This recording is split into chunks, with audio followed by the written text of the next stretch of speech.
Today we're going to be playing through the demonstration scenario, The Cleansing Crusade.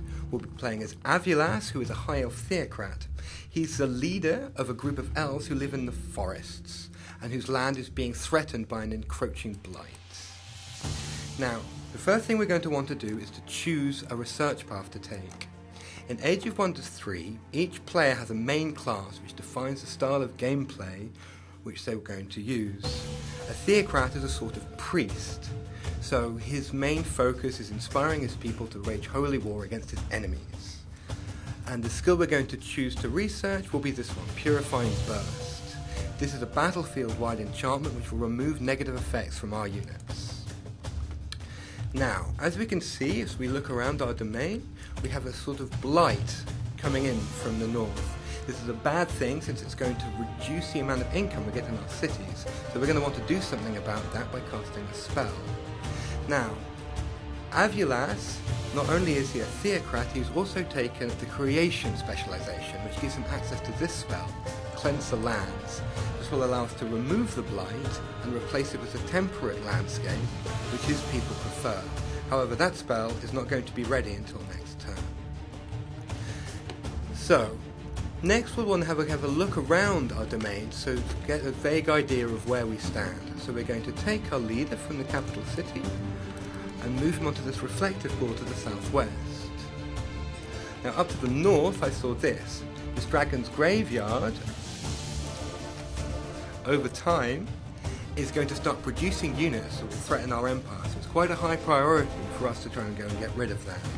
We have a stack here, our hero Ealdor the Fierce, who we can send up north, ready to deal with this next turn.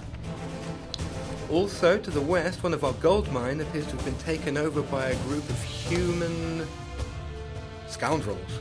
It's obviously not a good thing, so we'll want to get rid of those guys as well. Let's move the leader up here. Select auto combat. It's not going to be a very interesting fight anyway, and that problem at least has been dealt with. Move to the next turn. And our Cleanse the Land spell is ready to be cast. So, we just center on this little sign here, and oops, okay, the blight has been gone, at least from the immediate area, and our citizens are happy. Okay, so for the first stop in our global crusade, we're going to go and cleanse this dragon's graveyard over here. Move in, click enter. On the left, we see our force of good against the evil armies of darkness on the right. Looks like we're going to be fighting a dragon. So click on manual combat. Don't really want the AI to be taken over here. Here we see the dragon's graveyard with the big scary bone dragons coming over here to probably do something really horrible to us. Yep, and there he goes. His breath. And now the other guys are coming in to follow up behind, the evil minions. Now, as theocrats, we obviously have a lot of powers to use against the undead and evil things. And the first thing we're going to try is cast the spell Bane of the Unnatural. This spell will give all of our devout units, which is most of the theocrat units, a damage bonus against the undead, i.e. this big scary dragon here. Now, the first thing we want to do is try and flank him. So we move around behind him, try and backstab him. This means the dragon will lose one of its retaliations in order to turn around, and will also take extra damage. Our hero can also move in and flank him again. Once again, he loses one retaliation, and on the second strike he gets a retaliation. Also, maybe try and do a bit more damage with these crusaders here, see if we can finish him off. Nope, looks like he's made of sterner stuff, so that's not going to work. Now, we do have other things that we need to deal with, so we're going to use a little trick that the theocrat has, which is the convertibility of the evangelist. This allows the evangelist to convert heathen enemies to the true faith. So we'll set these guys over here up on the right, and hopefully the enemy will move into us. There goes the dragon again with his gas breath attack, and here comes an assassin right into the jaws of our little priesthood we've got set up here. Other enemies moving in, fighting, standing. Now the first thing we want to do, our turn again, is cast Holy War, another spell which once again will boost the damage output of all of our units. Very powerful theocrat spell. Now all of our units will do damage against all enemies.